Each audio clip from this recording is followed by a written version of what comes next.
transport system. The let's say main ingredient in that are self-driving, so autonomously driving cars or small buses with electric traction. And the idea is that when you are at home and want to go somewhere, you take your smartphone, type in where you want to go, and the smartphone tells you your option that you have. Basically, either a private car or a bus will come to your house, and then you step in, and this car or bus will bring you to your destination. If it's a bus, it will take a bit longer because the bus will also go to some other clients nearby and to some other destinations. But if it's your private car, of course, you will directly drive there and you step out of the car, and the car will drive either to the next customer or to a space where it is loaded with electricity again. In the city, there are no private cars or vehicles allowed. Only bicycles are private. But all of our cars are not private. Then, of course, basically this is for the city.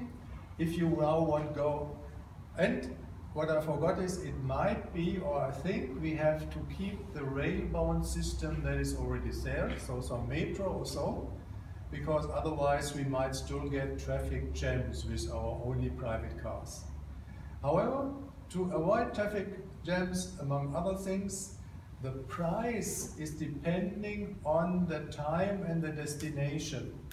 So in certain times it might be that it is more expensive to avoid that too many people start then. Some might say, okay, then I wait an hour and then it will get cheaper again. And so we will somehow avoid traffic jams. Of course, all cars are interconnected, so you can optimize where these cars drive so that indeed no traffic jams occur. Then when you want to go somewhere outside of the city, there are two options.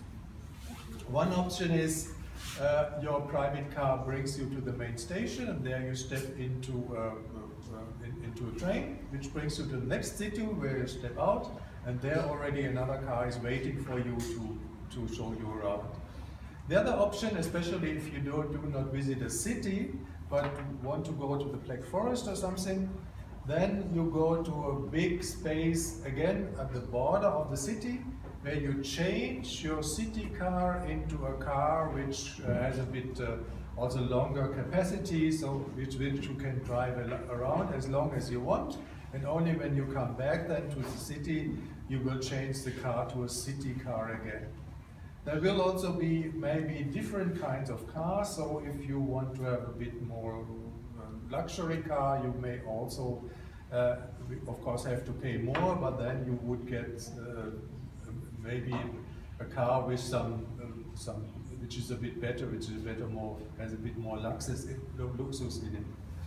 Okay, that is the main idea about our transport system.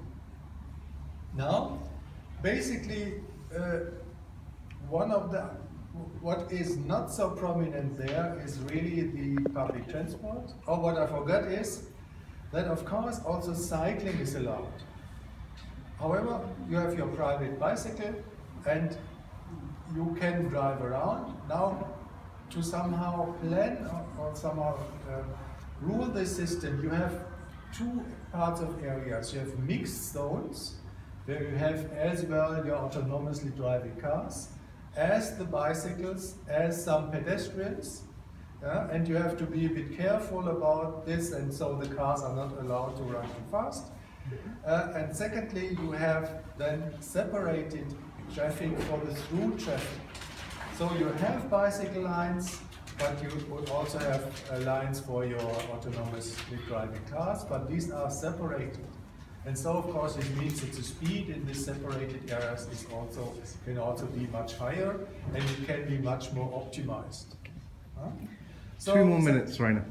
2 more minutes. Oh, okay, but that was also our main point. We spent most of the time on that. Yeah? Just continuing with the heating system, we will have a smart housing. So again, to optimize not only the amount of heating, but also when we need to operate the heating, because the heating will be mostly with electricity.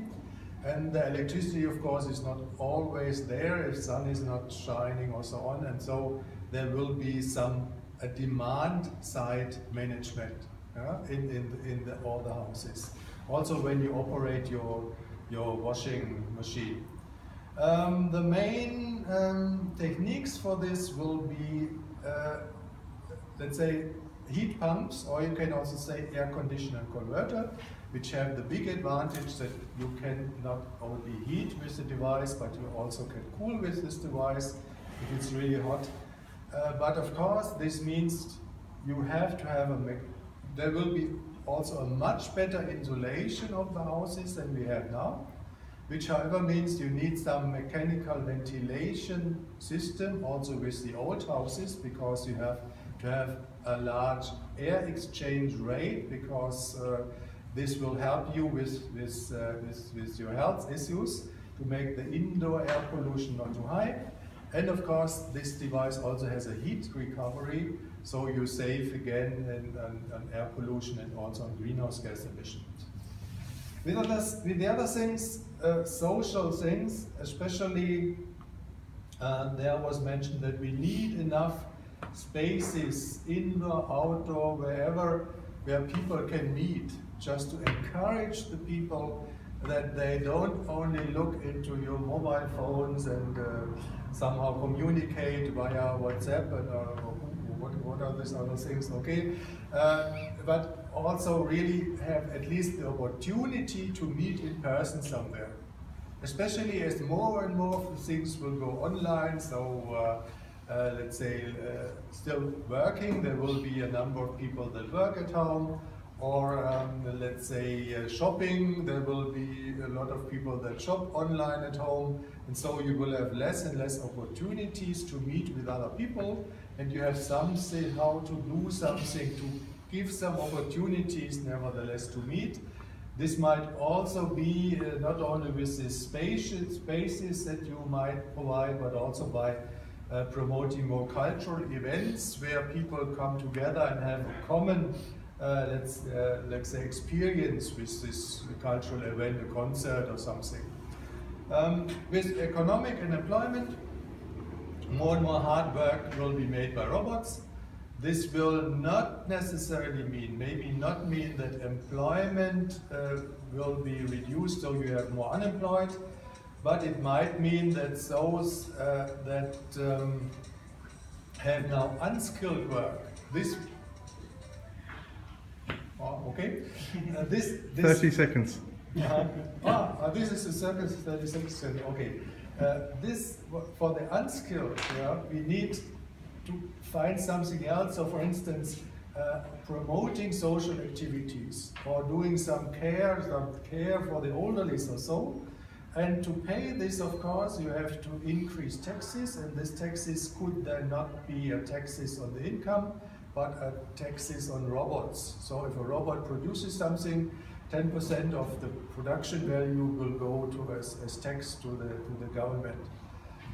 With consumption and diet, especially healthier food, shorter food chain is important, good quality, but the most important change might be less meat production, because meat production is very not so much environmentally friendly.